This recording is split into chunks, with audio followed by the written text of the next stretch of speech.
اللہ نے مومنوں پر یقیناً احسان کیا ہے کہ ان میں انہی میں سے ایک پیغمبر بھیجے جو ان کو اللہ کی آیتیں پڑھ پڑھ کر سناتے اور ان کو پاک کرتے اور انہیں کتاب و حکمت کی تعلیم دیتے ہیں، اور پہلے تو یہ لوگ کھلی گمراہی میں تھے۔ بھلا یہ کیا بات ہے کہ جب احد کے دن کفار کے ہاتھ سے تم پر مصیبت واقع ہوئی،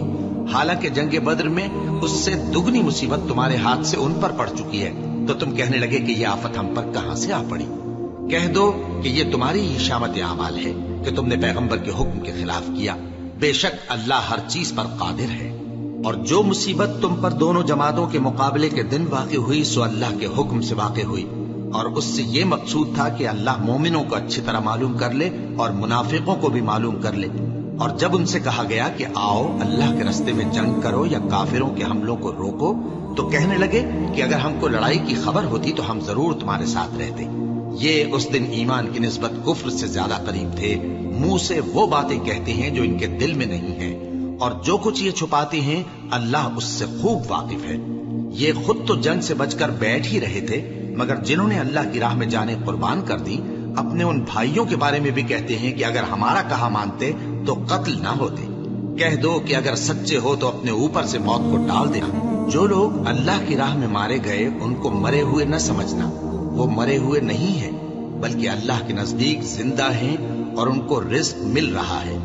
جو کچھ اللہ نے ان کو اپنے فضل سے بخش رکھا ہے اس میں خوش ہیں، اور جو لوگ ان کے پیچھے رہ گئے اور شہید ہو کر ان میں شامل نہیں ہو سکے ان کی نسبت خوشیاں منا رہے ہیں کہ قیامت کے دن ان کو بھی نہ کچھ خوف ہوگا اور نہ وہ غمناک ہوں گے، اور اللہ کے انعامات اور فضل سے خوش ہو رہے ہیں، اور اس سے کہ اللہ مومنوں کا اجر ضائع نہیں کرتا۔ جنہوں نے باوجود زخم کھانے کے اللہ اور رسول کے حکم کو قبول کیا، جو لوگ ان میں نیکوکار اور پرہیزگار ہیں ان کے لیے بڑا ثواب ہے۔ جب ان سے لوگوں نے آ کر بیان کیا کہ کفار نے تمہارے مقابلے کے لیے لشکر کثیر جمع کیا ہے تو ان سے ڈرو، تو ان کا ایمان اور زیادہ ہو گیا اور کہنے لگے ہم کو اللہ کافی ہے اور وہ بہت اچھا کارساز ہے۔ پھر وہ اللہ کی نعمتوں اور اس کے فضل کے ساتھ خوش و خرم واپس آئے، ان کو کسی طرح کا ضرر نہ پہنچا اور وہ اللہ کی خوشنودی کے تابع رہے، اور اللہ بڑے فضل کا مالک ہے۔ یہ خوف دلانے والا تو شیطان ہے جو اپنے دوستوں سے ڈراتا ہے، تو اگر تم مومن ہو تو ان سے مت ڈرنا اور مجھ ہی سے ڈرتے رہنا، اور جو لوگ کفر میں جلدی کرتے ہیں ان کی وجہ سے غمگین نہ ہونا، یہ اللہ کا کچھ نقصان نہیں کر سکتے۔ اللہ چاہتا ہے کہ آخرت میں ان کو کچھ حصہ نہ دے، اور ان کے لیے بڑا عذاب تیار ہے۔ جن لوگوں نے ایمان کے بدلے کفر خریدا وہ اللہ کا کچھ نہیں بگاڑ سکتے، اور ان کو دکھ دینے والا عذاب ہوگا۔ اور کافر لوگ یہ نہ خیال کریں کہ ہم جو ان کو مہلت دیے جاتے ہیں تو یہ ان کے حق میں اچھا ہے، نہیں، بلکہ ہم ان کو اس لیے مہلت دیتے ہیں کہ اور گناہ کر لیں، آخر کار ان کو ذلیل کرنے والا عذاب ہوگا۔ لوگوں، جب تک اللہ ناپاک کو پاک سے الگ نہ کر دے گا، مومنوں کو اس حال میں جس میں تم ہو ہرگز نہیں رہنے دے گا، اور اللہ تم کو غیب کی باتوں سے بھی مطلع نہیں کرے گا۔ البتہ اللہ اپنے پیغمبروں میں سے جسے چاہتا ہے منتخب کر لیتا ہے۔ سو تم اللہ پر اور اس کے رسولوں پر ایمان رکھو، اور اگر ایمان پر قائم رہو گے اور پرہیزگاری کرو گے تو تم کو اجر عظیم ملے گا۔ جو لوگ مال میں جو اللہ نے اپنے فضل سے ان کو عطا فرمایا ہے بخل کرتے ہیں، وہ اس بخل کو اپنے حق میں اچھا نہ سمجھیں، وہ اچھا نہیں بلکہ ان کے لیے برا ہے۔ وہ جس مال میں بخل کرتے ہیں قیامت کے دن اس کا طوق بنا کر ان کی گردنوں میں ڈالا جائے گا،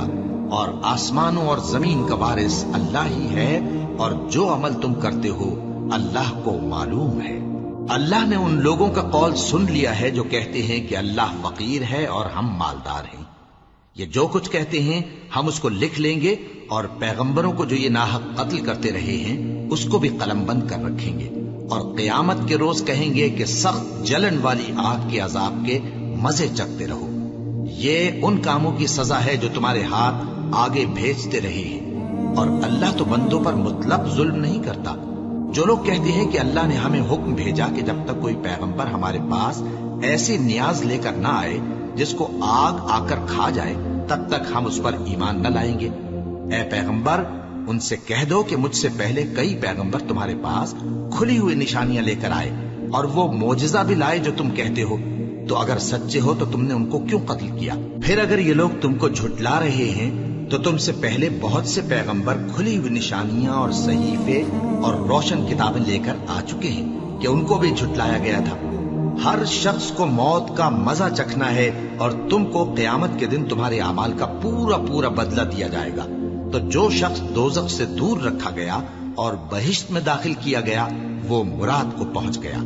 اور دنیا کی زندگی تو دھوکے کا سامان ہے۔ اے اہل ایمان، تمہارے مال و جان میں تمہاری آزمائش ضرور کی جائے گی، اور تم اہل کتاب سے اور ان لوگوں سے جو مشرک ہیں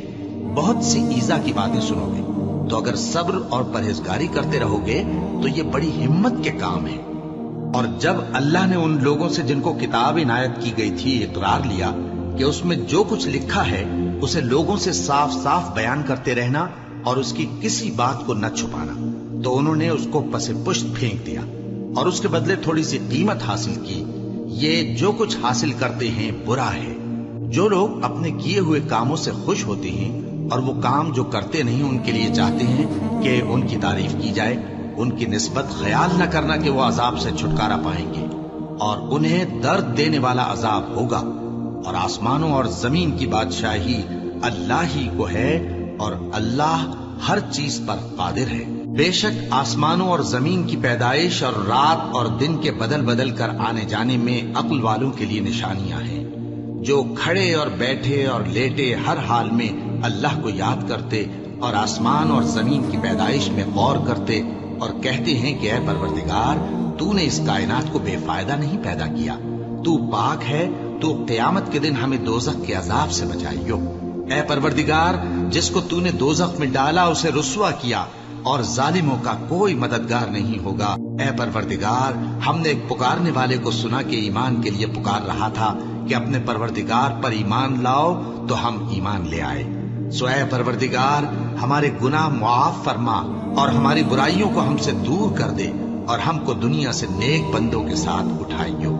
اے پروردگار، تو نے جن جن چیزوں کے ہم سے اپنے پیغمبروں کے واسطے سے وعدے کیے ہیں وہ ہمیں عطا فرما، اور قیامت کے دن ہمیں رسوا نہ کیجیو۔ کچھ شک نہیں کہ تو خلاف وعدہ نہیں کرے گا۔ تو ان کے پروردگار نے ان کی دعا قبول کر لی اور فرمایا کہ میں کسی عمل کرنے والے کے عمل کو مرد ہو یا عورت ضائع نہیں کرتا۔ تم ایک دوسرے کے ہم جنس ہو، تو جو لوگ میرے لیے وطن چھوڑ گئے اور اپنے گھروں سے نکالے گئے اور ستائے گئے اور لڑے اور قتل کیے گئے، میں ان کے گناہ دور کر دوں گا اور ان کو بہشتوں میں داخل کروں گا جن کے نیچے نہریں بہ رہی ہیں۔ یہ اللہ کے ہاں سے بدلہ ہے، اور اللہ کے ہاں اچھا بدلہ ہے۔ اے پیغمبر، کافروں کا شہروں میں ٹھاٹھ سے گھومنا تمہیں دھوکہ نہ دے۔ یہ دنیا کا تھوڑا سا فائدہ ہے، پھر آخرت میں تو ان کا ٹھکانہ دوزخ ہے، اور وہ بری جگہ ہے۔ لیکن جو لوگ اپنے پروردگار سے ڈرتے رہے ان کے لیے باغ ہیں جن کے نیچے نہریں بہ رہی ہیں، اور وہ ان میں ہمیشہ رہیں گے۔ یہ اللہ کے ہاں سے ان کی مہمانی ہے، اور جو کچھ اللہ کے ہاں ہے وہ نیکوکاروں کے لیے بہت اچھا ہے۔ اور بعض اہل کتاب ایسے بھی ہیں جو اللہ پر اور اس کتاب پر جو تم پر نازل ہوئی اور اس پر جو ان پر نازل ہوئی ایمان رکھتے ہیں، اور اللہ کے آگے عاجزی کرتے ہیں، اور اللہ کی آیتوں کے بدلے تھوڑی سی قیمت نہیں لیتے۔ یہی لوگ ہیں جن کا صلہ ان کے پروردگار کے ہاں تیار ہے، اور اللہ جلد حساب لینے والا ہے۔ اے اہل ایمان، کفار کے مقابلے میں ثابت قدم رہو اور استقامت رکھو اور مورچوں پر جمے رہو، اور اللہ سے ڈرو تاکہ مراد حاصل کرو۔